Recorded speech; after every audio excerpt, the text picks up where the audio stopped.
Ever since the beginning of Rocket League, we have seen the rise and fall of many different and prominent playstyles throughout the game. However, I, just like many other creators or people in the community, think that the current Rocket League 2v2 meta is absolutely terrible. Now, I know many people enjoy the current meta or maybe don't mind it that much. And I completely understand that, to be honest with you. I don't have anything against you at all. And I know many of you might ask me, why do I think the current Rocket League 2's playstyle sucks? Well, in today's video, I'm going to explain to you exactly that. So sit back, relax, and enjoy this episode of why the current 2v2 meta is horrible.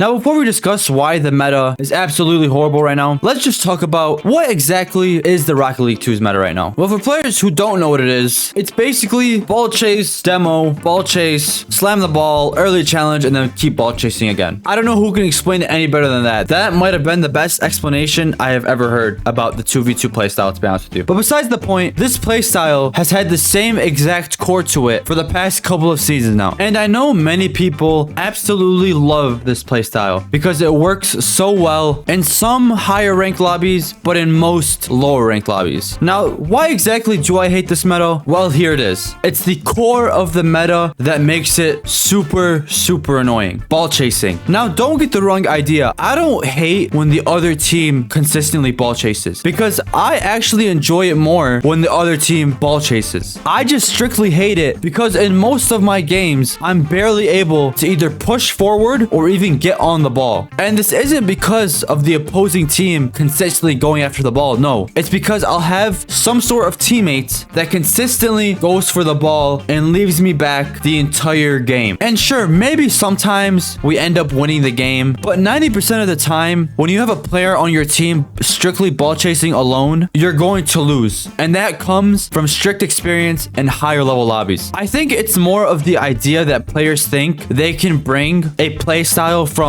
Champ 1 and Champ 2 all the way to Grand Champ and Grand Champ 2 lobbies and think it's gonna work. I feel like players no longer know how to adapt to a new play style because they think what's been working for them is gonna continue working for them as they climb up the ladder. And that's absolutely not the case. When you're up against better players, especially players that know how to rotate and actually hit the ball chasing can only get you so far. Now, before I continue about the ball chasing aspect, let me go into the other aspects of this current meta that I don't necessarily hate, but I also don't necessarily like. For example, like demos, those are just kind of like part of the game, I guess. I really can't do anything about demos. Those are just realistic part of the games, and demos are actually easily avoidable. You just need to be aware of your surroundings a lot of the time, and awareness is such an important aspect that many players seem to miss in Rocket League, because if you're not aware of your current surroundings and where your teammate and the opponents and the ball is, you're going to be lost throughout the entire game. You're going to be caught off guard, and you're going to get hit unexpectedly. Another aspect is just completely clearing the ball. I actually love this about the new current meta. I love when someone just completely shacks the ball towards me because all it really is free possession for me. I don't need to boom it back. I can just trap the ball and flick it, or I can go up the wall, air dribble, shoot, pass, or go for some juicy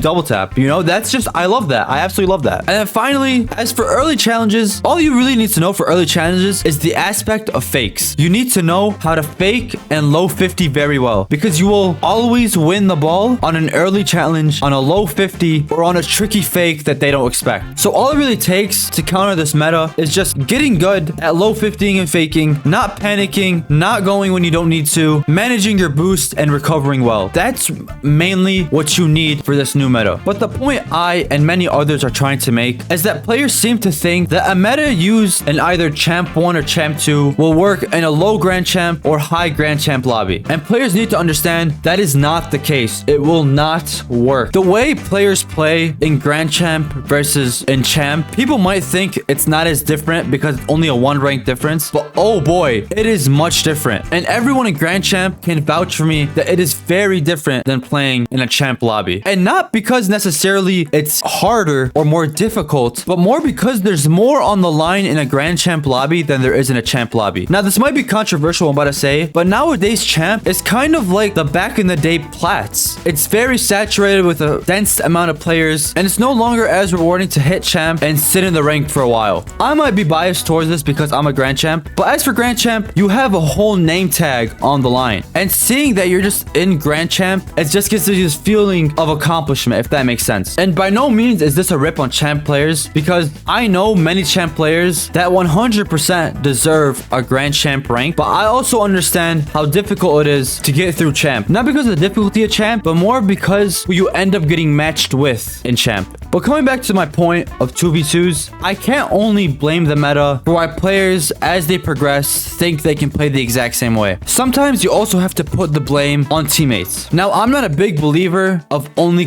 blaming your teammates for every loss you have. And I say that because one of the most underrated skills in Rocket League, in my opinion, is being able to adapt to teammates. Because here's the thing, if you feel like your teammate is lacking in any aspect of the game, you should take some initiative and try to set them up for success with some easy passes and good positioning on your part. Because I do know that everyone can have a bad day, especially on Rocket League.